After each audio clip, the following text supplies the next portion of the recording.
বন্ধুরা, এখানে আমরা দীর্ঘদিন শহীদ জিয়া রাজস্বের রাজনীতি সংগ্রাম করেছি।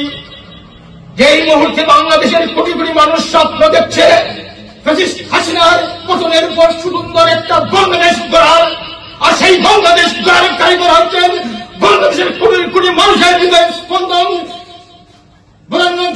মধ্যম জনতা তারেক রহমান, যিনি দীর্ঘ 70 বছর একাদেশ থেকে হাসিনাকে কিভাবে পতন করা যায় তিনি তা করিয়ে দেখিয়েছেন, এবং যিনি বাংলাদেশের রূপকার, স্বাধীনতার মহান ঘোষক শহীদ রাষ্ট্রপতি জিয়াউর রহমানের সুযোগ্য শহীদ, তিনি করেন প্রধানমন্ত্রী বেগম খালেদা জিয়ার সুযোগ্য সন্তান, যারা রাষ্ট্রকে 50 বছর যাবৎ সেবা দিয়ে দিচ্ছে, সেই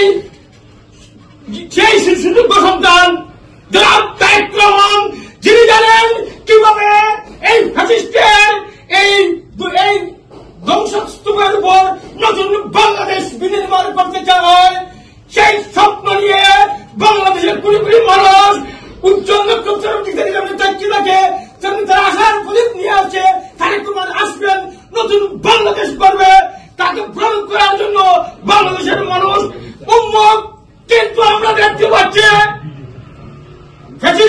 হাসিনা পতনের পর ভারতের রোহিঙ্গনে একটা গোষ্ঠী যারা একত্রে এদেশের বিরুদ্ধে অবস্থান নিয়েছিল, তারা এবং নতুন কিছু দালাল মিলে তারেক রহমানের বিরুদ্ধে ষড়যন্ত্র করছে।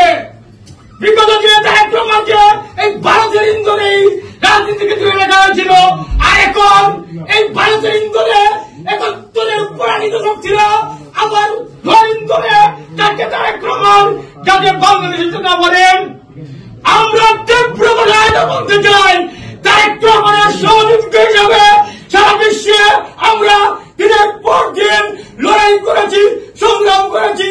আমরা তারেক রহমানকে ইনশাআল্লাহ যে কোনো কিছুর বিনিময়ে বাংলাদেশে আমরা নিয়ে যাব, এবং অবিলম্বে নির্বাচন দিতেই হবে, না হলে কোন হাসিনা ভারতে পাঠিয়েছে। তোমরা যে চমচার বাচ্চারা কথা বলছো, তোমরা তোমাদেরকে বাংলাদেশের নতুন নিরাপদ করে আমরা তোমার রচনা করবো।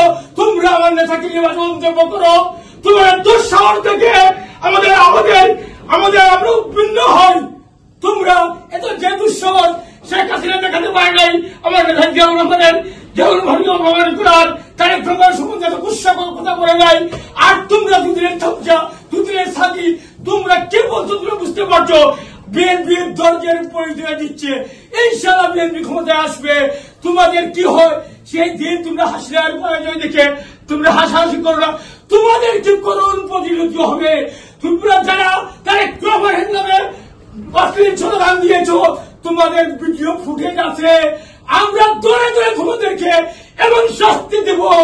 বাংলাদেশের কোটি কোটি মানুষের সেন্টিমেন্ট খেলিয়ে কথা বললে কি হয়, আমরা যা সৈনিকরা তা বুঝিয়ে দেবো। যেভাবে আমরা দীর্ঘ দিনের পর দিন আমরা বাংলাদেশকে ভালোবাসে আমরা সংগ্রাম করেছি, রাজনীতি করি। এই যে এখানে যারা আসছি তারা বলে ইদানিং টাক দিয়েছে চাঁদাবাদ, আমি বলি এরা সবাইকে আমরা ব্যক্তিগতভাবে চিনি। আমার এই যে সৈনিকরা কেউ জীবনে একটা 1000 বস্তি নিয়েছে, এটা বল, এটা জামাত শিবির না এখানে চক্রান্ত চাঁদাবাজি ট্যাগ দিয়ে বিএনপিকে জনবিচ্ছিন্ন করতে। কিন্তু ওরা অতীতে যার লঙ্গি নিষেধে গেছে তাকে ধ্বংস করেছে, তারা রাজনীতি ফেরত দাঁড়াতে পারত না, বিএনপির পিছনে এসে বসত। সেই সব কুলাঙ্গারা, দেশের বিরোধী স্বাধীনতা বিরোধী সরকাররা যাতে বাংলাদেশে আমাদের বিএনপির কঠিন করতে পারে, সংগ্রাম এখনো শেষ হয়ে যায়। আমাদের সংগ্রাম আগামী নির্বাচন পর্যন্ত তারেক রহমান আমাদের প্রাণ, সেই আমাদের প্রাণে কথা বললে আমরা কাউকে ছাড় দেবো না, কাউকে আমরা রেহাই দেবো না। নাসিরুদ্দিন দাঁড়িয়ে হবে একটা পাট পর